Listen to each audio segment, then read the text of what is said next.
Muito bem, nós estamos agora aqui nos estúdios do Roda Viva e já está aqui sentado sobre a cadeira o candidato Luiz Inácio Lula da Silva, que se prepara, é o próximo entrevistado desta noite. Lula, ficou doente ontem? Eu fiquei com uma gripe muito forte. Aliás, ontem não, ainda estou gripado e eu acredito que mais 1 ou 2 dias eu estou recuperado. Eu já estou viajando amanhã para Brasília para fazer comício e penso que a mudança de clima vai melhorar a minha gripe. Você está um pouco rouco, como é que vai ser o comício? Eu estou bastante rouco. Hoje, aliás, eu passei o dia tentando mastigar gengibre com mel para ver se melhora a garganta, porque dizem que os artistas utilizam isso quando estão roucos. E eu tentei utilizar hoje, ver se dava para poder vir aqui no debate. Muito bem, você assistiu agora há pouco a entrevista do candidato Collor de Mello. Qual é a avaliação que você faz do desempenho dele no programa? Eu não assisti todo, eu perdi muito porque eu fiquei conversando com os companheiros que estavam lá no restaurante, mas eu assisti assim, pelo que eu percebi assim, muito pouca objetividade em coisas sérias que foram perguntadas. Das perguntas que você acompanhou, como é que você avalia o desempenho dele? Eu acho que todos os candidatos que têm participado nos programas de televisão têm sido razoáveis. O pessoal tem se preparado para participar no debate. Eu acho que, embora não concorde com 90% da resposta que o Collor dá, ele é uma pessoa que se apresenta muito bem na televisão. Ok, Lula, muito obrigado. É o Roda Viva nas eleições.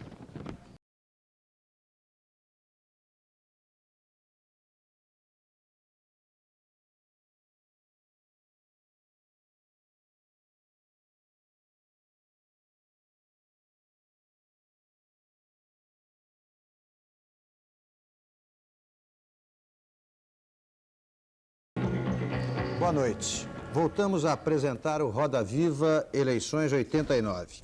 Entrevistando neste segundo programa desta terça-feira, o candidato à presidência da República pelo Partido dos Trabalhadores, deputado Luiz Inácio Lula da Silva. O programa está sendo transmitido ao vivo em rede nacional através da FUNTV e da Rádio Brás. Alcança as TVs educativas do Rio de Janeiro, Rio Grande do Sul, Minas Gerais, Espírito Santo, Bahia, Piauí, Pará, Sergipe, Ceará, Mato Grosso do Sul, Rio Grande do Norte, Alagoas, Santa Catarina, Pernambuco, Maranhão, Acre, Rondônia e Amazônia, além da TV Curitiba e da TV Nacional de Brasília, ambas pertencentes ao sistema Radiobras. Você que está nos assistindo, que está nos vendo em casa, pode fazer perguntas pelo telefone 252-6525. É o nosso telefone já bastante conhecido. E também, excepcionalmente durante esta semana, nos horários do programa, pelo telefone 263-9111. A Carla, a Yara e a Bernadette anotarão as suas perguntas que, a partir de agora, serão encaminhadas ao deputado Luiz Inácio Lula da Silva. Para entrevistar o candidato do Partido dos Trabalhadores à presidência da República, estão presentes os seguintes jornalistas: Ricardo Sete, diretor da sucursal paulista do Jornal do Brasil; Aloysio Biondi, editor-geral do jornal Diário do Comércio e Indústria; Carlos Tramontina, editor e apresentador do Bom Dia São Paulo; Alex Sounik, repórter do jornal Folha da Tarde; José Carlos Bardavil, repórter da revista Isto É, Senhor; e Fernando Mitre, diretor de jornalismo da TV Bandeirantes. Também registramos e agradecemos a presença aqui entre nós de convidados da produção do programa, entre os quais vários políticos e dirigentes do Partido dos Trabalhadores. Lula, você sabia que algumas pessoas chamam essa gripe que você tem de Ulisses Guimarães, porque parece que vai e continua. Tem te incomodado mais essa gripe do que o doutor Ulisses Guimarães, candidato do PMDB à presidência? Não, Ulisses não me preocupa. O que me preocupa, na verdade, é a gripe. Fazia tempo que eu não tinha gripe e peguei essa gripe. Acredito que em função de uma viagem maluca que fizemos às meia-noite de Angra do Reis até São Paulo. Mas o doutor Ulisses não me preocupa, é uma pessoa que eu particularmente gosto dele, não tem me preocupado nas eleições. Vamos completar uma rodada. Ricardo Sete.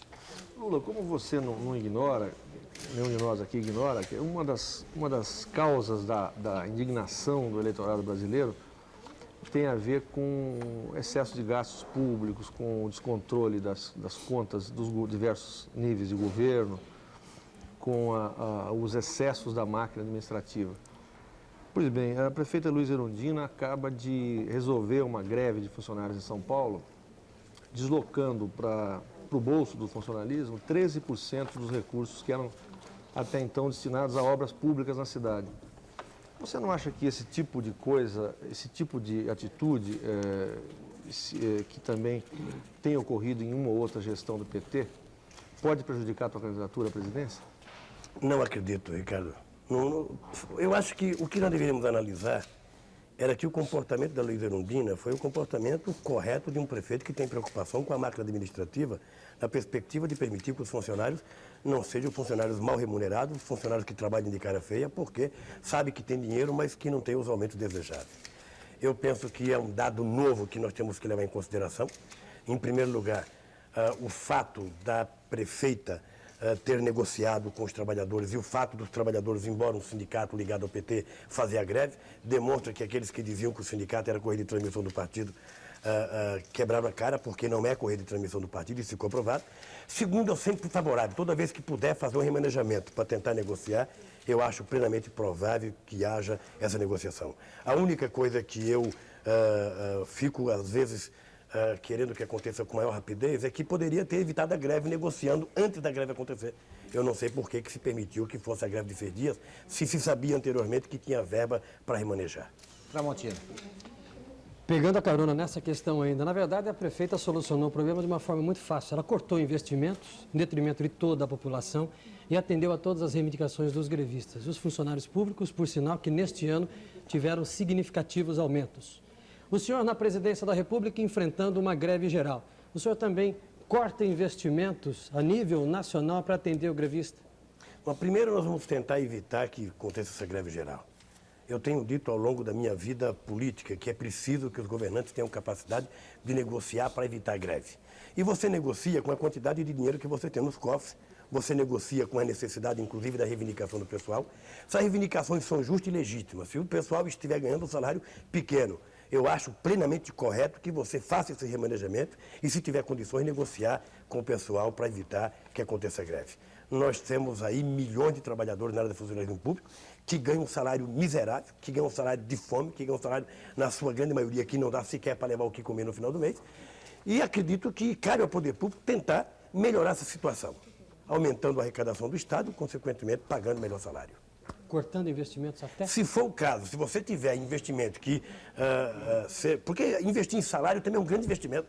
Eu não posso admitir investimento maior do que investir em salário, porque é investir na comida, é investir na melhoria do transporte, é investir na melhoria da qualidade de vida do cidadão. Não existe investimento mais eficaz do que investir em salário.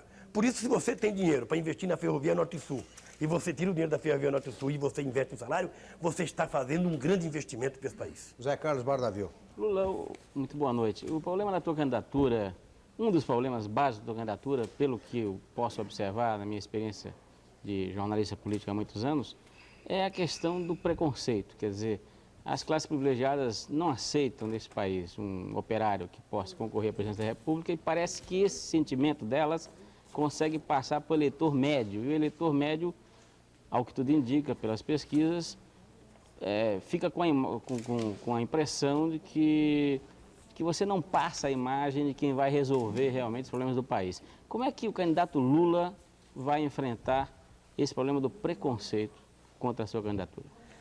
Mas, Davi, o fato de eu ser candidato a presidente da República já é um início muito grande do enfrentamento a esse preconceito. O fato de eu ser um operário saído dentro de uma fábrica, ter como profissão o curso de torneiro mecânico, e ser candidato a presidente da República, que está disputando as eleições entre os 5 preferidos da opinião pública, isso já é uma luta violenta contra o preconceito que está arraigado contra a própria classe trabalhadora. E a classe dominante sempre jogou a ideia de que o trabalhador serve para produzir, para andar mal vestido, para andar com os pés descalços. Ou seja, e nós queremos mudar isso. Como é que nós mudamos isso? Nós mudamos isso fazendo o que eu estou fazendo, sendo candidato, vindo a debate, tentando responder as perguntas que o jornalista me faz, provando que não é um curso superior que vai resolver o problema desse país, porque todos que me antecederam já tiveram curso superior. Mas eu penso que o problema é você ter são... afinidade política para saber com qual segmento social que você está comprometido. Mas e é essa ideia que nós vamos tentar levar. Maravilha. Não são, só um minuto. Só para completar, Só para Roda. completar a pergunta. Os primeiros resultados não são favoráveis nessa sua pretensão. Acho normal isso. Você acha Se normal? você imaginar que há 10 anos atrás, para mim fazer uma reunião em qualquer estado desse país, eu não conseguia juntar 2 trabalhadores, e 10 anos depois, não só juntamos milhares de trabalhadores, como somos o único candidato, e é importante apenas lembrar que eu não sou um candidato do PT, sou um candidato da Frente Brasil Popular, composta pelo PCdoB e pelo PSB. Se você imaginar que nós somos o único partido que está indo para a rua fazer campanha, fazer comício em cada estação de trem, em cada praça pública, você percebe que nós já fizemos uma revolução na mudança de conceito nesse país. Por isso eu estou extremamente feliz, Bradovil. Depois nós voltamos ao assunto. Fernando Mitre, pois é, eu queria dizer isso, se o entrevistador não ficar satisfeito com a resposta, eu peço a todos que esperem que a rodada se complete e depois voltem ao assunto. Deputado, Fernando foi que o PT perdeu e por que o PT perdeu a bandeira da luta contra a corrupção e a bandeira do protesto? Por que essas bandeiras estão em outras mãos hoje e não nas suas? Primeiro, o PT não perdeu. Perdeu para outras mãos PT não que hoje perdeu. ergue a bandeira da corrupção, da luta contra a corrupção e do protesto com muito mais sucesso. A minha pergunta é essa, por que não está nas o que eu mãos? acho é que em política nem sempre vale aquilo que você é. Às vezes vale aquilo que você parece ser. Eu tenho assistido alguns candidatos debater e tenho visto algum cinismo.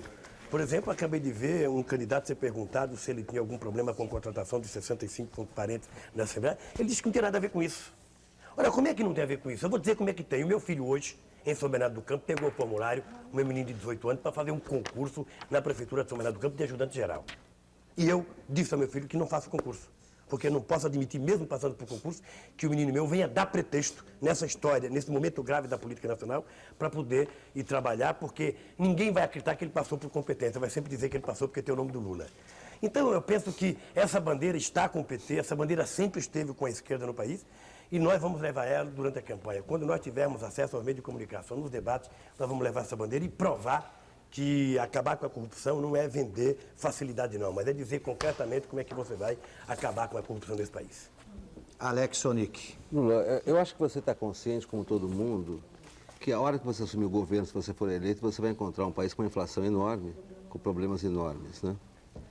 E todos os candidatos prometem coisas maravilhosas, para quando assumirem vão resolver de uma maneira maravilhosa e vai dar tudo certo. A gente vê o exemplo do Carlos Menino na Argentina, que assumiu, teve que dar aumentos violentos e etc. Eu queria saber o seguinte, você quando assumir o governo, se for eleito, você vai tomar medidas duras para acabar com a inflação? Você vai dar um choque para acabar com a inflação?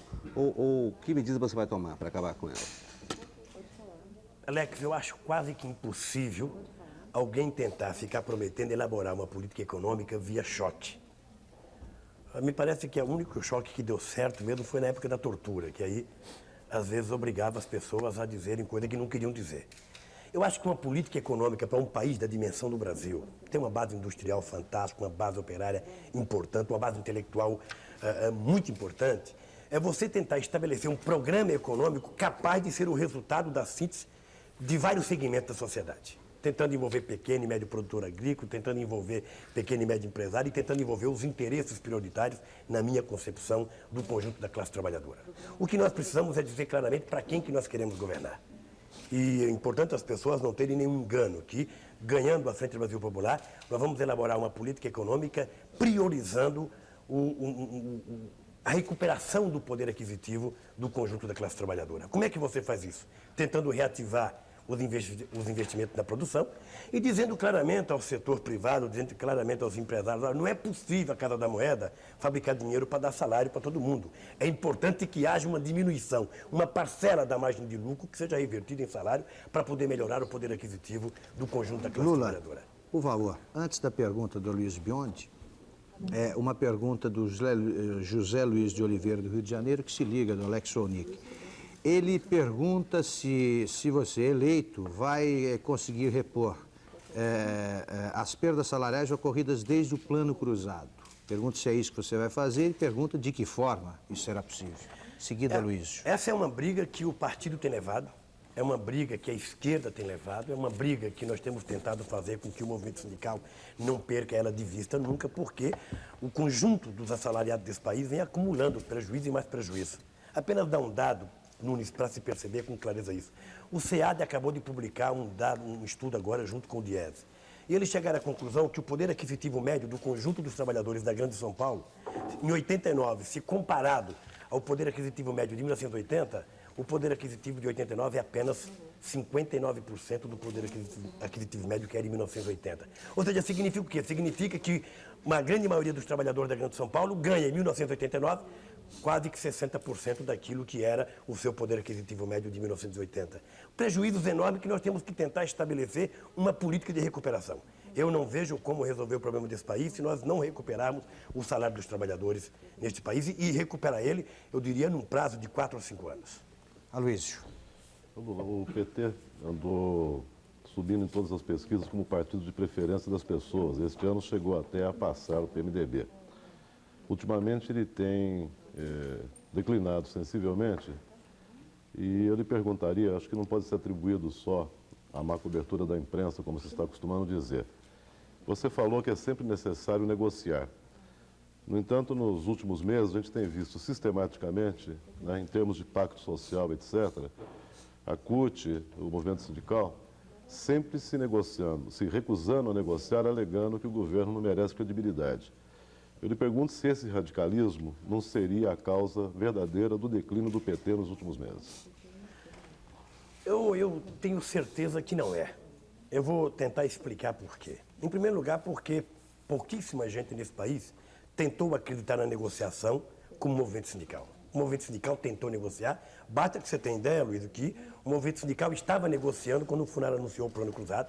O movimento sindical estava negociando quando o Bresser anunciou o Plano Bresser. O movimento sindical sempre foi tirado da jogada quando o governo percebeu que poderia ter ganhos políticos tomando a medida sem consultar o movimento sindical.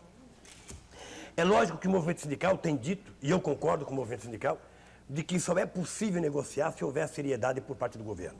E quando você discute a negociação, você tem que partir de um patamar mínimo. Qual é o patamar mínimo? É tentar colocar na mesa de negociação a recuperação do poder aquisitivo da classe trabalhadora. Porque não é possível sentar numa mesa de negociação sem que os salários sejam colocados em primeiro lugar para serem recuperados. É isso que o movimento sindical tem colocado. Eu concordo com o movimento sindical. Todos os estudos demonstram claramente que a classe trabalhadora tem perdido sistematicamente com os projetos econômicos do governo. E acredito que o movimento sindical está correto de não se deixar mais induzir pelo canto da sereia, pelas negociações que não são negociações. Na verdade, parece mais conto de vigário para a classe trabalhadora do que negociação. E mais ainda, acho que o movimento sindical está certo quando não quer sentar na mesa de negociação com um governo que não tem credibilidade. Não tem coisa, eu negociei 15 anos da minha vida no movimento sindical. Não tem coisa pior do que você sentar numa mesa de negociação com um testa de ferro de uma empresa que não representa com dignamente o pensamento da empresa. A partir de agora fica devidamente liberada aí a ordem de entrada em cena. Mas antes disso, eu faria ao Lula duas perguntas encaminhadas por telespectadores. O Júlio César Souza Júnior, de Brasília, pergunta qual seria a sua solução para o problema da inflação. E o Edson Luiz Ribeiro, do Jabaquara, também quer saber o que é que você faria para combater a inflação. E acrescenta uma pergunta sobre o que seria feito pelo seu governo com relação ao déficit público. Como é que ele seria reduzido? Não existe nenhuma possibilidade na concepção da Frente Brasil Popular de você começar a discutir soluções para os problemas da inflação se você não negociar, não suspender o pagamento da dívida externa, se você não renegociar a dívida interna, se você não estabelecer uma política de controle de preço, pelo menos dos gêneros de primeira necessidade ou da chamada cesta básica para os trabalhadores. E se você não acabar com a figura do atravessador, que hoje, na minha opinião, é o grande responsável pelo crescimento da inflação nesse país. A especulação financeira. Se você conseguir diminuir a especulação financeira, se você fizer com que os investimentos do Estado sejam investidos no setor produtivo, se você suspender o pagamento da dívida externa, criar um fundo de desenvolvimento com esse dinheiro, eu acredito que nós estaremos resolvendo o problema da inflação. Mais ainda, é importante que o empresariado leve em consideração que se nós quisermos estabelecer o fim da inflação, ou pelo menos uma redução drástica da inflação, é preciso que o empresariado não repasse para o custo do produto aquilo que é o aumento que o trabalhador tem. Às vezes o trabalhador tem 5% de aumento real de salário, o empresário passa para o custo do produto, aquilo gera inflação. É importante que o empresariado leve em consideração que está na hora deles darem a cota de sacrifício dele para que os trabalhadores possam receber aumento sem ver prejudicado o crescimento da inflação, porque traz prejuízo. Segunda coisa, com relação ao déficit público. Eu não sei se nós deveríamos estar tão preocupados com o déficit público. O que nós precisaríamos estar preocupados era que o governo tenha arrecadado aquém daquilo que ele necessita para poder fazer os seus investimentos. Nós temos um Estado que hoje não faz investimento porque não tem dinheiro. E não é aumentar imposto, mas é pura e simplesmente o governo ter capacidade de evitar a fuga de capitais e, ao mesmo tempo, o governo ter capacidade de fazer com que não haja a sonegação de impostos que está acontecendo hoje no Brasil. Já há mais do que denúncias de centenas de setores da sociedade que uma estimativa de uma sonegação de quase 40 bilhões de dólares por ano nesse país. Se o governo fizer isso, o governo vai ter dinheiro para investir e vai perceber que nós precisamos até investir mais e muito mais do que está investido hoje nos setores considerados sociais. O senhor disse uma vez que o candidato Leonel Brizola do PDT seria capaz de pisar no pescoço da mãe dele para alcançar o objetivo a que ele se propunha. Se o senhor não passar pelo primeiro turno e no segundo turno ficar em Brizola e Collor, o senhor apoia a Brizola? Eu vou dizer uma coisa para você. Primeiro, vou dizer aqui, dia 8 de agosto, eu tenho minhas dúvidas se o candidato que você disse vai para o segundo turno. Quem que eu disse? Eu disse O qual? 2. Tenho dúvida. Qual deles? Porque Qual? a mentira começa a ser desmistificada. E como nós já tivemos vários planos que nós conseguimos desmistificar, eu penso que é mais um plano que nós vamos desmistificar. Eu estou dizendo isso porque estou convencido que nós vamos para o segundo turno. Eu estou convencido, dia 8 de agosto, olhando para você, Tramontina, olhando para você, Ricardo, nós vamos para o segundo turno. Por uma razão muito simples. Esta é uma eleição onde a militância tem um peso quase tão importante quanto tem a mídia. E é exatamente essa militância que vai dar dimensão à nossa campanha da Frente Brasil Popular para chegarmos ao segundo turno. Agora, se porventura e por qualquer motivo nós não chegarmos ao segundo turno, eu tenho defendido publicamente que primeiro o partido deve se reunir para decidir o que vai fazer. Mas eu particularmente acho que qualquer que for o candidato progressista que chegar no segundo turno, nós deveríamos apoiá-lo. Ô, Lula, Só pra eu acho que deixar- a questão Alex, principal dessa... Só para deixar só claro pra que não clarear. ficou claro de quem o candidato Lula estava, a quem o candidato se referia no sentido de que vai Ao Collor ou ao Brizola? É a Não, eu pergunta. falei de Brizola e Collor. Quando eu Isso. disse uma mentira, eu penso que meia palavra para bom entendedor basta. Ou seja, há uma mentira contada nesses últimos Você 6 quer meses. falar o nome do candidato? Lula. É melhor não Vamos falar clarear, nome Lula, vamos clarear, É muito então. melhor não falar nome do Vamos adversário, clarear, porque então, você... o final da sua declaração. O senhor disse que poderia admitir, ajudar no segundo turno qualquer candidato progressista. Quer dizer que o senhor considera Leonel Brizola um candidato progressista? Quais são os candidatos? Quais são os progressistas? Tá Se aí, ó, comparado, boa pergunta. se comparado, é preciso saber com quem que você está comparando.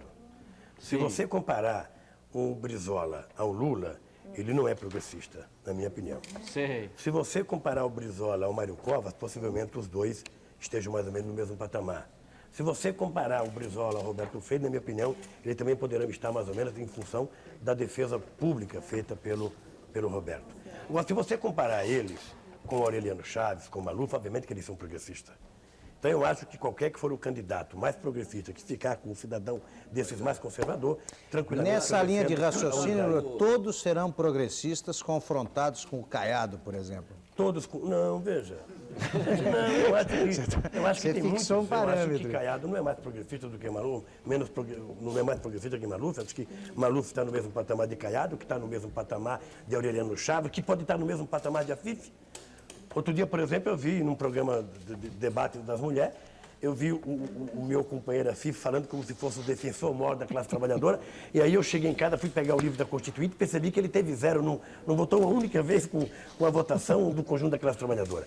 Então eu penso que mais ou menos o patamar, eu acho que há um leque de candidatura mais à esquerda e um leque de candidatura mais à direita. Então você poderia pegar Mário Covas, Brizola, Lula e Roberto Freire mais à esquerda, e você poderia pegar Aureliano, poderia pegar Maluf, Afif e o próprio Ulisses Guimarães mais à direita. O deputado, houve algumas declarações de dirigentes petistas a respeito do Fernando Gabeira, na época da discussão sobre o vice, que não são nada progressistas. Mas a minha pergunta é a seguinte: o senhor acha que uma greve geral, agora nos próximos meses, como a que a CUT está sugerindo e tal, poderiam atrapalhar ou facilitar a chegada do PT ao segundo turno? Primeiro uma coisa, viu, Mito, que eu acho importante a gente consagrar nesse programa. Eu fico feliz quando você fala que teve gente do PT que teve posições não tão progressistas. É por isso que eu estou no PT. É porque o PT defende e permite que haja a pluralidade de ideias. Então todo mundo não é obrigado a ler a mesma cartilha, não. As pessoas têm um programa do partido, mas as pessoas têm liberdade de ser eles próprios. É por isso que eu fico feliz com o PT por isso. Segunda coisa, eu não acredito que cabe a um candidato a presidente da República dizer se deve ou não o movimento sindical fazer uma greve. O movimento sindical tem atentado ao longo desses últimos anos para os prejuízos que a classe trabalhadora tem sofrido. O movimento sindical tem feito das tripas corações para tentar recuperar esse poder aquisitivo dos trabalhadores. E se houver oportunidade política, se houver uma oportunidade, inclusive econômica, do movimento sindical fazer essa luta e conquistar, eu acho que tem mais é que fazer. Agora, nós temos coisas importantes para brigar e o movimento sindical começa a tomar consciência disso. Na medida em que a política salarial agora, o reajuste é quase que automático para quem ganha até 3 mínimos, eu penso que o movimento sindical agora vai começar a levantar outras bandeiras importantes, porque nós temos agora, por exemplo, a questão do fundo de garantia, a própria questão da Previdência Social, que embora esteja aprovado na Constituição como temas progressistas, o governo temem de respeitar. E acho que o movimento sindical vai tentar levar essas bandeiras agora. Mas se entender que deva fazer uma greve, eu acho que não é as eleições que vão evitar uma greve neste país. Ô Lula, eu acho que a questão principal que preocupa todo mundo é a questão da inflação. Você até agora respondeu de forma evasiva o que você vai fazer para combater a inflação. A inflação, quando você se assumir, vai ser muito maior do que a de hoje. Então eu queria colocar 2 questões para você. Uma ideia de um economista chamado Geoffrey Sachs, né? Eu li uma entrevista dele dizendo que uma das maneiras de paralisar a inflação seria parar de imprimir dinheiro. Eu acho, à primeira vista, racional. Parar de fabricar dinheiro, a gente usa só o dinheiro que tem. Queria saber se você concorda com essa medida. Eu acho que é um dos fatores que pode diminuir a inflação. Eu penso que se o nosso governo... Você pararia a Casa da Moeda? Eu penso, não, veja, você não pode parar a Casa da Moeda, você pode evitar a produção de dinheiro para cobrir o déficit público que você faz de forma desordenada. Mas não é o único fator para controlar a inflação. A especulação financeira causa inflação, a remarcação de preço causa inflação, a ganância de lucro causa inflação. Uma medida urgente. Veja, você acha que qualquer candidato a presidente da República, qualquer um, dos que já tiveram ou dos que vão... Vai ter como se fosse um cordão de varia mágica, dizendo, nós vamos tomar tal medida e vai acabar com a inflação? O que nós temos é indício de que tais medidas podem acabar com a inflação. E nós temos feito questão de dizer primeiro, se não resolver o problema da dívida externa, você não acaba com a inflação desse país. Mas o Brasil não pode... médio e longo prazo. Alex, por favor. Mas é médio prazo. É médio prazo? O que é médio prazo? É 1 ano, é 2 anos? Lula, por favor. Um minutinho, por favor, Bardavi. Tomar medidas drásticas primeiro, fazer a questão do pagamento. Por favor, Bardavi, Lula, Aloysio, Lula, toda vez, infelizmente, eu tenho de repetir isso aos entrevistados. Quando você ouvir várias vozes ao mesmo tempo, você olha para mim, eu passo a palavra a alguém. No caso, Aloysio Biondi quer fazer uma pergunta eu de só algum queria tempo. tentar, só se você me permite. Depois, Bardavi, Aloysio Biondi, depois você. Aloysio. Não, ele está pedindo licença. Não, mas se você for depender do mesmo... Não, completa a resposta, depois fala isso. Primeiro, veja, os militares são contra a inflação, a igreja é contra a inflação, os economistas são contra a inflação, os empresários são contra a inflação, os trabalhadores são contra a inflação, e ela existe. E chegou a 1000%. Alguém é culpado pela inflação. Quem é a favor da inflação? Pois é, não tem ninguém. Alguém é, porque alguém ganha com ela. Eu acho que o banqueiro ganha com a inflação. Eu acho que quem vive de especulação ganha com a inflação. Eu acho que quem tira o dinheiro de circulação para aplicar no dólar e no ouro ganha com a inflação. Então o que nós precisamos é tentar detectar primeiro quem é que é culpado pela inflação, para punir essas pessoas, para depois tentar resolver o problema da inflação. Porque quando eu vejo o presidente da Federação dos Bancos ir no jornal e dizer que é contra a inflação, quando eu vejo um empresário detentor de uma empresa que detém um monopólio dizer que é contra a inflação, e depois não existe nenhum mecanismo de controlar o preço, como hoje mesmo eu acabei de receber uma notícia drástica e melancólica, eu tinha feito um ofício ao Ministério da Fazenda pedindo a planilha de custo da indústria automobilística. Sabe qual foi a resposta dele? Que não pode dar porque existe um decreto-lei de 68 que estabelece como segredo a planilha de custo. Ou seja, eu quero saber quanto é que custa a mão de obra na produção de um carro e não posso saber porque é segredo de Estado. Então nós vamos conduzir a inflação, exatamente, primeiro detectando quem é o culpado, segundo discutindo a questão da dívida externa, segundo discutindo a questão da dívida pública, para evitar que o governo seja obrigado a pagar juros diários, para poder satisfazer os interesses dos nossos credores internos. Terceiro, eu acho que nós temos que ter uma política de controle de preço do dinheiro de primeira necessidade. Nós não poderemos permitir que os trabalhadores vivam à mercê da especulação, seja ela imobiliária, seja ela financeira. E agora vai precisar, Alex, uma posição muito forte, é por isso que eu tenho dito sempre o seguinte, é preciso que o governo diga de que lado que ele está. Eu não acredito na recuperação, por exemplo, do poder aquisitivo se não houver por parte dos trabalhadores, se não houver por parte do empresariado a vontade de abrir mão de uma parcela do seu lucro para pagar salário, sem repassar para o custo do produto. Porque se repassar, estará aspirando outra vez o círculo vicioso da inflação. Por favor, Mitri, aqui o Biondi, eu vou garantir a palavra do Eu queria Biondi. juntar algumas coisas. Voltando ao problema da negociação, você disse que o movimento sindical negociou. A CUT não negociou, no Pacto Social ela não quis sentar à mesa. Inclusive você falou agora em planilha de custo. Dentro do Pacto Social, naquele comitê empresário, governo e sindicalistas, os representantes do DIEESE e tudo mais tinham acesso exatamente às planilhas de custo para remarcação, para reajuste de preço. E também em relação à sonegação, você falou agora em fiscalizar fundo de garantia, aposentadoria, etc. Eu gostaria de perguntar se realmente o movimento sindical não teve uma preocupação excessiva e exclusiva com o salário no Brasil. Você vê na Itália, por exemplo, há 3 anos atrás, houve 3 dias de protesto contra a tal da economia clandestina, que é a tal da sonegação. Os sindicatos lá exigiram que o governo combatesse as fraudes e cobrasse impostos, porque alguém está lucrando quando alguém não paga imposto. E há 10 anos atrás, em 79, quando surgiu a crise da dívida externa, os sindicatos também exigiram o combate à remessa de dólares e à sonegação, né? Você teve uma blitz do governo italiano, quer dizer, a classe trabalhadora não queria pagar sozinha o preço de uma recessão e do ajuste por causa do aumento do preço do petróleo. Esse fato do PT, do movimento sindical, se recusar sistematicamente, quer dizer, a participar, a discutir, não acaba facilitando, não adianta a gente acusar só o governo. A pergunta, quer dizer, é por isso. favor. Por que eu acho que eu juntei aqui, né? Por exemplo, por que nunca, numa tentativa de pacto social, nunca se exigiu, por exemplo, o combate à sonegação?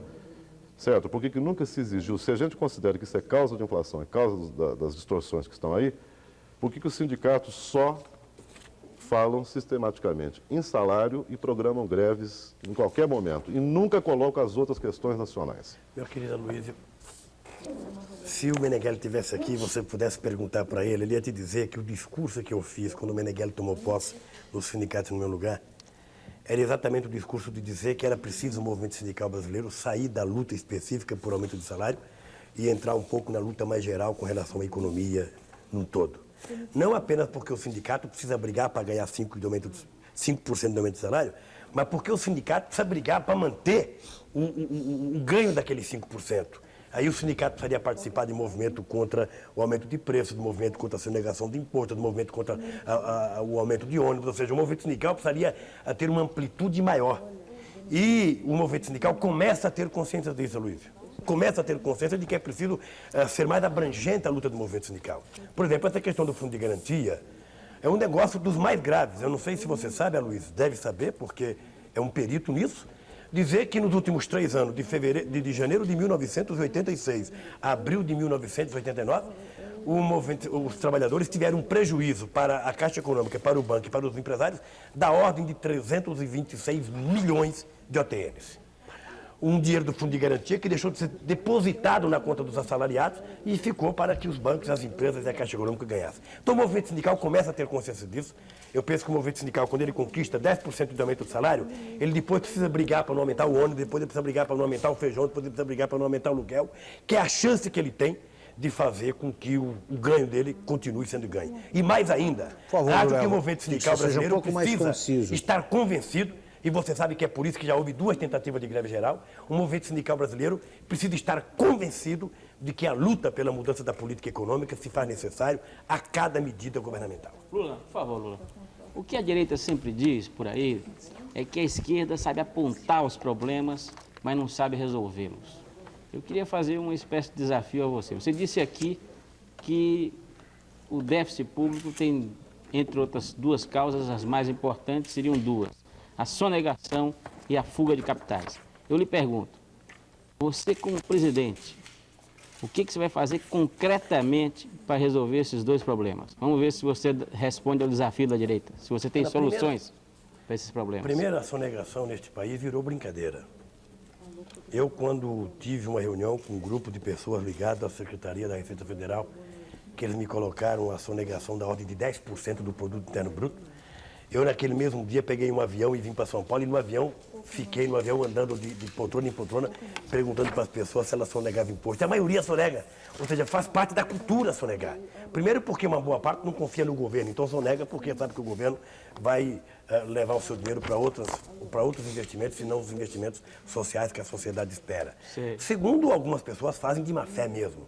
Ou seja, porque e somente quem não sonega é os trabalhadores, porque isso é descontado na fonte. Você recebe o salário, você paga na fonte. Você não tem como sacanear o imposto de renda. Então o governo precisa ter uma política fiscal mais rígida. Por exemplo, você pega um país como o Japão ou como a Bélgica, se um fiscal vem a detectar que você sonegou imposto, ele consegue bloquear a tua conta bancária.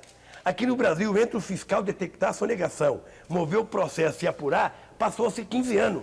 Ou seja, já não existe mais de quem cobrar depois. Lula. Então é preciso que haja uma política mais rígida de cobrança dos devedores para que as pessoas não soneguem imposto nesse país. Lula, vários telespectadores se referem à crise existente entre o prefeito de Campinas, Jacob Bittar, e o PT.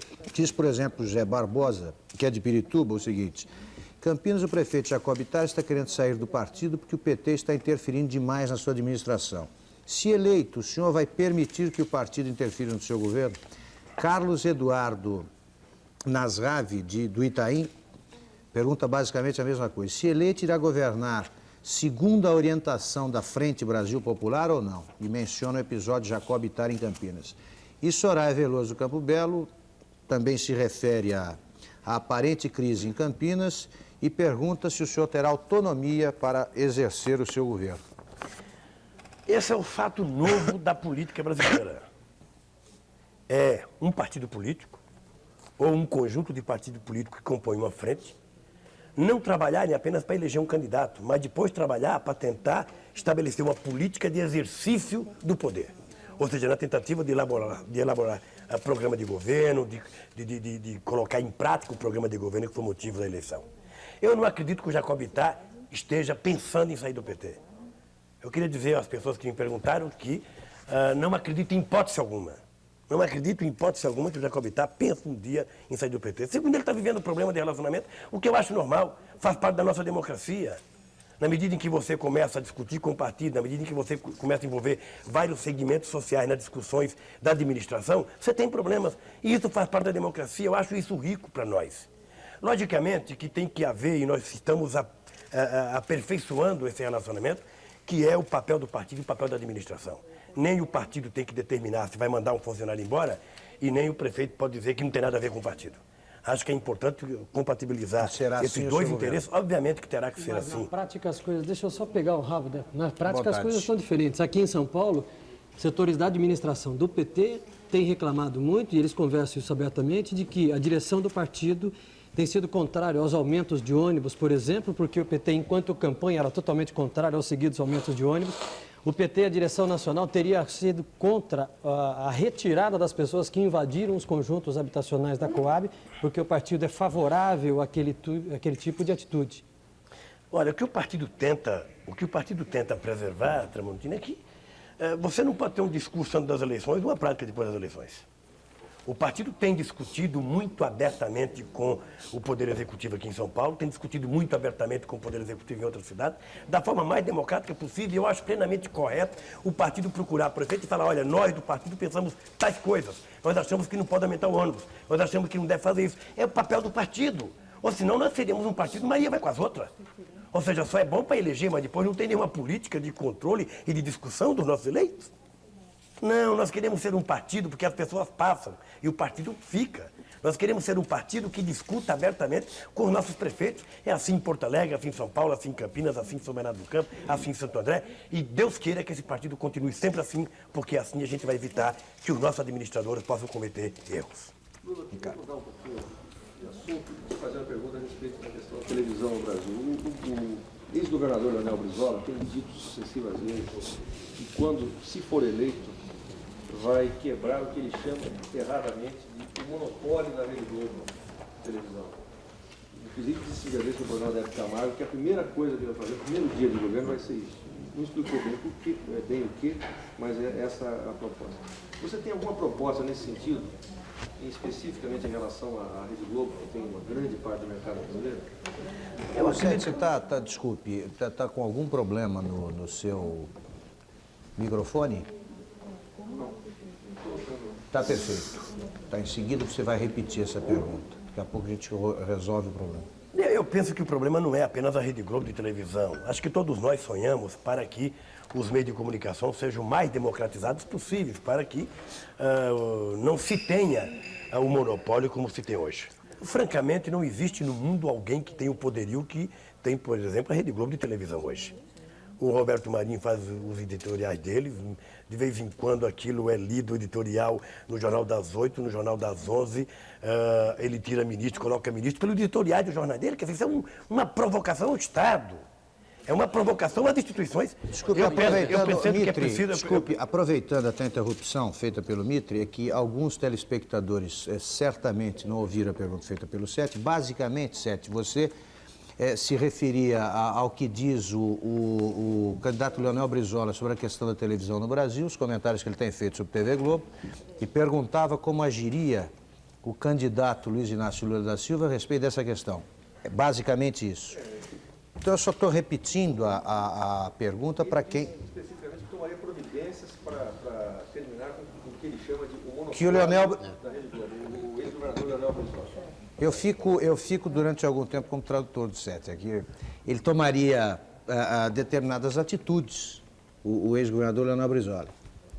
Essa é a resposta que está sendo... A resposta do candidato Lula está sendo oferecida a essa pergunta. Desculpa. Apenas dizer o seguinte, não é possível alguém manipular os meios de comunicação da forma que a Globo manipula hoje. Eu vou dar apenas um dado aqui, um dado fiel. Quando aconteceu o caso de Leme, em 1986, estou voltando a 3 anos atrás, quando aconteceu o caso do Leme, a acusação ao PT foi feita em cadeia nacional, no Jornal Nacional.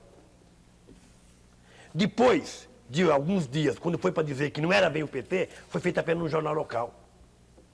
Então, esse tipo de comportamento é um comportamento chamado abuso do poder. E nós não poderíamos permitir. O que eu penso que deveria ser feito? Faria uma intervenção o que eu penso que deveria ser feito? Acho, e aqui nós estamos diante da Câmara da TV Cultura, e temos no Brasil, já por alguns estados, a TV educativa. Acho que a TV educativa poderia ser um canal em que nós pudéssemos tentar estabelecer um outro patamar de informação também para a sociedade. Mas não um canal de televisão apenas para fazer programa para preencher o tempo, não, mas para fazer programa para competir com profissionais de primeiríssima qualidade, que era para poder levar outras informações para a sociedade. Então, eu penso que a solução é a concorrência, então. É lógico. E nenhuma intervenção. Nesse caso da comunicação, eu penso que a concorrência e você evitar o monopólio, você criando condições para que o próprio Estado possa ter uma participação através da TV educativa. Mas como vai ser feita essa concorrência? Através de investimento nos canais estatais, é isso? É lógico.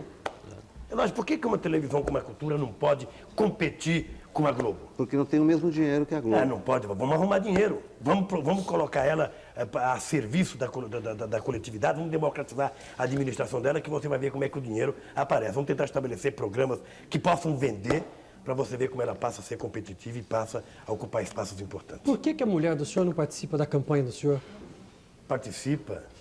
Não tem a mesma facilidade que possivelmente... Ela não tem sido convidada a participar dos mesmos encontros, não tem acompanhado o senhor na viagem, porque os jornalistas têm tido muita dificuldade em noticiar as atividades políticas da mulher do senhor dentro de uma ideia de que normalmente as mulheres dos candidatos têm uma série de atividades como forma de incrementar a campanha e ajudar o marido na campanha. Mulher do senhor participa da campanha? Eu não posso falar da mulher dos outros, porque eu não conheço a mulher dos outros. Mas ainda bem. Eu digo da minha mulher. Ainda bem que não vai falar da mulher. Gente que perde a eleição dependendo desse tipo de resposta. Minha mulher, eu estava querendo trazer ela aqui no programa, né?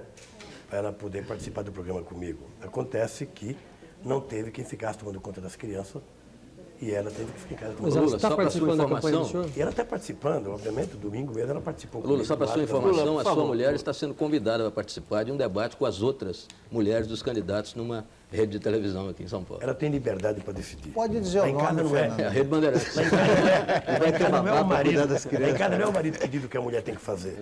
Lá em casa ela tem livre livre direito de dizer se quer ou não quer. Lula, falar em campanha, vamos falar francamente sobre a campanha, né? As pesquisas no início apontavam você e o candidato Leonel Brizola como os favoritos. E no início os números confirmavam isso. De repente surgiu um fenômeno eleitoral chamado Fernando Collor de Mello. E hoje está longe, segundo as pesquisas, dos outros candidatos. Como é que você e a sua equipe, seu staff, planejam derrubar Fernando Collor de Mello? Se o senhor quer chegar no segundo turno, só pode chegar derrubando Collor. Como é que você vai chegar lá? Eu queria só complementar a pergunta do Bardavi. O Brizola acha que você caiu por causa das críticas que ele fez a você. É a opinião pessoal dele. Você acredita nisso? E por que ele não subiu? Olha, veja que engraçado. Primeiro, nós tivemos uma subida muito forte no começo do ano. Tivemos uma subida muito grande no começo do ano em função das nossas vitórias eleitorais. Isso todo mundo sabe e não precisa nenhuma pesquisa para demonstrar isso. Eu viajei em janeiro, viajei para a América Latina, em março viajei para a Europa e viajava e ia crescendo, né? Nós tínhamos apenas Lula e Brizola praticamente como candidato, o restante ele estava discutindo e aí começou a se criar um monstro contra Lula e Brizola, se começou a criar, se lia as revistas, se tentava estabelecer uma política de juntar segmentos para tentar evitar que Lula ou que Brizola ganhassem as eleições. É, o monstro Brizola, até falamos disso. Então, veja, depois disso veio a campanha antigreve. Não é a greve, como alguns tentaram dizer que atrapalhou a campanha do PT. A campanha antigreve. Ou seja, houve uma massificação nesse país no mês de março e abril contra a greve que jamais vista, a ponto do presidente da República utilizar em cadeia nacional 12 minutos para falar contra a greve. A ponto de terem vendido os encapuçados da Belgo Mineira como se fosse um monstro novo caindo no Brasil. Se o presidente da República não tem apoio popular, não tem influência, está com um índice péssimo de popularidade, que influência pode ter tido esse discurso dele? Não, não é apenas ele. Não, ele deu o pontapé inicial numa campanha que foi massificada. Eu penso que vocês, como jornalistas competentes que são, se fizer uma retrospectiva do que foi escrito contra a greve naquele período, jamais foi escrito tanta coisa contra a greve. Lula, você não está desprezando aí um dado fundamental, que é, digamos, a empatia do candidato Collor perante o eleitorado? Eu vou chegar lá. Você parece estar esquecendo então, isso. Veja, eu vou chegar lá. Então, houve essa campanha antigreve na tentativa de criar uma imagem negativa contra a reivindicação dos trabalhadores. E aí começou uma coisa que eu acho que faz parte de um plano de setores liberais da sociedade brasileira, que é o plano de tentar vender a imagem de um candidato apolítico, de um candidato que não tem nada a ver com política, com um candidato que não tem passado nem presente, só tem futuro, né? Na tentativa de enganar a sociedade. E eu acho que isso tem perna curta, porque eu lembro que quando eu estava sendo preso em 1979, pela primeira vez, esse candidato apolítico já recebia da mão dos militares da prefeitura de Maceió para governar. Então não é tão apolítico. Eu penso que quando nós começarmos a discutir na televisão, quer dizer, esse mesmo cidadão que teoriza a política, que não gosta de política, vai ter que explicar a origem da riqueza da família, da televisão, do rádio, dos jornais. E isso começa a ficar claro, ou seja, ninguém pode mentir durante a vida inteira. Então acho que esse é um fenômeno... Quer dizer, que você espera na televisão... Não só na televisão. Eu até ao longo da campanha na TV? Até queria convidar você, não sei se isso poderia pagar, para você acompanhar a viagem que eu vou fazer a partir de amanhã. Eu vou a Maceió, vou a Salvador, vou a Brasília e vou a Volta Redonda para você. Obviamente que eu sou um candidato que não posso pagar a passagem para os meus convidados. Eu espero que os convidados paguem. Então, o que eu quero é que vocês percebam que a única campanha de rua, efetivamente, é a nossa campanha. É a única campanha que junta milhares e milhares de pessoas. E eu disse no início do programa, nós vamos tentar compatibilizar o programa de televisão com uma campanha de massa na rua. E isso apenas nós poderemos fazer. Mas, Lula, por que você acha que você começou a cair? Essa propaganda massiva do Collor, por que você começou a cair? Você começou a cair, você reconhece que a pesquisa está certa, você também diz que a pesquisa está errada. Não, você começou a cair. Por que você analisa que você começou a cair? Alex, você me conhece desde quando eu estava em primeiro lugar nas pesquisas. Claro, eu jamais... até de antes, até... Eu jamais 79,82. enalteci uma pesquisa que me colocasse em primeiro lugar. Eu só penso o seguinte, eu acho que as pesquisas retratam o pensamento momentâneo de uma parcela da sociedade. Pode mudar uma semana depois, pode mudar um mês depois. Vai depender da capacidade que temos de mudar. E eu tenho dito publicamente nas ruas, inclusive nos convívios, que nós vamos mudar essas pesquisas nesses próximos 45 Mas, dias. deputado, Lula, essa por que que o experiência de eleitorado, poder por favor, que o PT você- está tendo nas Mitre. prefeituras municipais, você não inclui entre as causas da sua queda?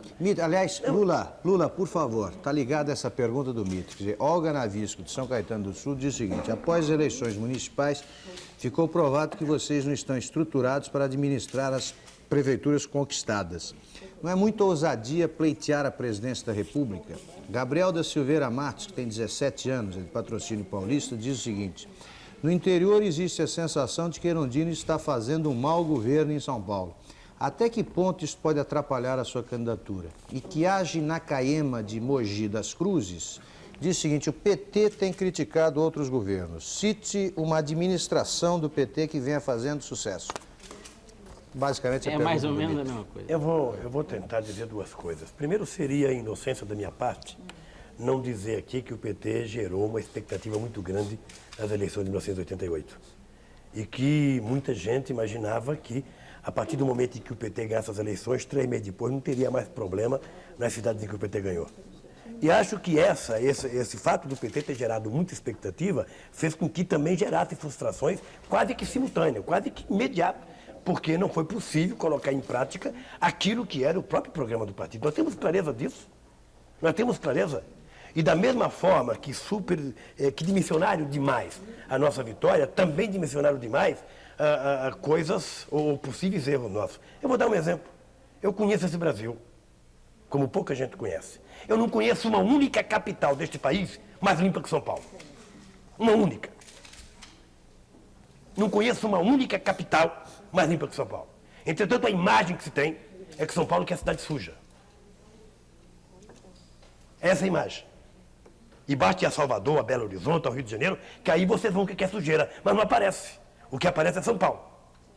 Então, o que eu acho é que nós temos um partido, ele tem um Você acha que a Erundina está fazendo uma boa administração? Acho Então a que culpa é está da fazendo. imprensa? Acho, não estou. Você sabe que eu jamais digo que a imprensa é a culpada. A imprensa pode ter parte de alguns equívocos, mas eu acho que a Mas quem imprensa não... reproduz a imagem da cidade é a imprensa, o jornalismo. Veja, é a televisão, né? ministro, obviamente que quando você pega um saco de lixo e você coloca aquele saco de lixo como se fosse milhões de sacos de lixo na rua, você cria uma imagem negativa. Você sabe que você pode, com uma câmera da televisão, você pode vender o diabo e pode vender Deus ao mesmo tempo. Então, o que eu acho é o seguinte, é que as pessoas... nós temos um programa para 4 anos de governo, não é para 4 dias. Vamos dizer claramente, nós vamos fazer a melhor administração que o São Paulo já teve. Esse corte de verba agora vai prejudicar mais ainda. Não tem problema esse corte de verba. As pessoas sabem que nós estamos trabalhando com um orçamento feito pelo governo anterior, que já tinha praticamente comprometido quase todo o orçamento. As pessoas sabem que nos primeiros 6 meses da administração, praticamente, o que foi feito na prefeitura foi tentar evitar sangria para poder juntar o mínimo de dinheiro para fazer as coisas em São Paulo. Agora mesmo acabamos de ter a informação do aumento do salário, não só dos funcionários, mas dos professores, que passaram a ter um dos melhores salários deste país, 700 e poucos cruzados. Então, logicamente que nós temos consciência que pode trazer prejuízos a expectativa gerada com muita força, como foi no início. É como uma greve. Você começa uma greve na porta de uma fábrica dizendo que você está reivindicando 100% de aumento de salário e depois, durante a greve, você percebe que não dá o 100, você vai conseguir 60 ou 70. Para você conseguir mudar a cabeça das pessoas, você leva tempo, você precisa de muito argumento, de muita convicção para você mudar. E o que nós estamos percebendo em São Paulo é exatamente isso. É que nós agora, não em São Paulo, mas em Porto Alegre, em Campinas, em São Bernardo do Campo, agora é que nós começamos a implementar o programa de governo que levou a gente a ganhar as eleições. Mas o fato é que eu acho que você ainda não respondeu a primeira pergunta do Fernando Mitre. Quer dizer, há um fato evidente, quase escandaloso, de que as bandeiras de protesto e de moralidade pública, de retidão nos negócios públicos que o PT arrebatou aí lá por volta de dezembro, por aí, foram transferidas para o Fernando Collor de uma maneira dramática. E eu não vi uma explicação razoável para isso da parte do PT. Nem você deu uma hoje aqui. Quer dizer, o que aconteceu, afinal? Eu não sei que você queira que eu aqui brade com toda a força possível que se eu ganhar vou colocar todos os corruptos na cadeia. Porque isso outros já falaram antes de mim. Como você não acredita em Papai Noel, você não pode acreditar nisso. É preciso que você conheça a vida política dessa pessoa que está falando isso, para saber se ele vai fazer isso ou não. Mas que milagre. Eu acabei de ver num programa anterior ao que eu estou... estou participando agora, o cidadão dizer que os corruptos fugiram de Alagoas. Ah, meu Deus do céu, quem é que acredita nisso? Não é possível. Então a bandeira da corrupção, não é uma bandeira do Lula, é uma bandeira dos setores decentes desse país, que não é apenas o PT, tem muito mais gente nessa briga. Tem muito mais gente nessa briga. Lula, você não leva a sério, então, o candidato Fernando Collor de Mello, é isso? Olha, não é que eu não levo a sério, eu penso que a mentira está muito bem contada e nós vamos precisar desmontar essa mentira. Sim. Você vai desmontar mais na televisão ou de que outra forma você vai tentar? Olha, vamos pegar uma coisa muito séria. Não dá uma maneira de dizer que o povo não tem sabido escolher, pelo menos nas pesquisas? Deixa eu pegar uma coisa... Estou querendo te induzir a mesma frase. Não diz nada. Não, mas não é isso, porque o povo está escolhendo. Mas é que a pesquisa não é verdade, o povo está escolhendo, Nunes. Neste momento não é verdade, pesquisa. Não é verdade, eu não posso levar uma pesquisa como um fato consumado. Nem eu. Não, veja, uma pesquisa... Estou dizendo que nas pesquisas agora o povo tem escolhido o Collor. Olha, o fato concreto que não dá para levar a pesquisa tão a ferro e fogo é aquilo que o Bardavil colocou, é que no começo do ano eu estava em primeiro, hoje não estou mais. Então, se em 3 meses eu saí do primeiro e fui para quarto ou quinto, obviamente que nós poderemos mudar essa pesquisa. O dado concreto que nós precisamos levar em consideração é que nós temos condições plenas de não apenas segurar a bandeira da corrupção, mas tentar mostrar que para você punir os corruptos desse país, é preciso que você comece a fazer um levantamento real da administração pública, que você passe a denunciar, fazer espécie de auditoria, para você poder apurar a corrupção. E aí nós sabemos que vai precisar muita cadeia para colocar os corruptos todos. Lula, na televisão, você como presidente eleito, você vai ter que negociar com vários países, você vai ter que negociar a dívida externa com o FMI. Você se sente preparado para negociar essa dívida ou você se sente preparado para orientar os seus ministros como negociar essa dívida? Primeiro, não deve ser o ministro que deva negociar a dívida. Eu acho que a dívida não é uma questão econômico-financeira, é uma questão eminentemente política e acho que tem que ser tratada de governo para governo. Acho que o governo brasileiro precisa tomar uma atitude, primeiro de juntar os países do terceiro mundo devedores, tomar uma posição contra os países credores. Estou convencido que hoje há muita flexibilidade. Eu estou lembrado que há 5 anos atrás, quando falávamos em moratória, éramos chamados de malucos. Hoje, quando falamos de suspensão, nós somos chamados de malucos. Mas a verdade nua e crua é que não há como o Brasil continuar pagando 4,5% do seu produto interno bruto para os credores. Não há como. O candidato que disser aqui que é compatível o desenvolvimento com pagamento, na minha opinião, ele está mentindo descaradamente. Porque não é possível você desenvolver tendo que mandar para fora 12, 13 ou 14 bilhões de dólares todo ano, como está acontecendo com o Brasil. Você está preparado para ir lá e negociar, argumentar com o FMI, com Bush, com Mitterrand, você acha que é argumento? Com o Japão? Você está convencido que é argumento? Você está preparado? Eu acho que o que menos precisa é argumento, o que precisa é uma decisão política. O que precisa é você dizer claramente o seguinte: aumentou a fome nesse país, aumentou o analfabetismo nesse país, aumentou o número de crianças em idade escolar sem escola para estudar. Você tem que dizer claramente o seguinte. Os banqueiros não se comovem muito com isso, não. Os banqueiros eu sei, é por isso que eu acho que não deve conversar com um banqueiro, Mitre. É por isso que eu não sou imbecil de imaginar que eu vou colocar um ministro para ir conversar com um banqueiro. Para você ver se você pode conversar só com os governos. Olha, veja, eu acho que nós temos que criar condições políticas para isso.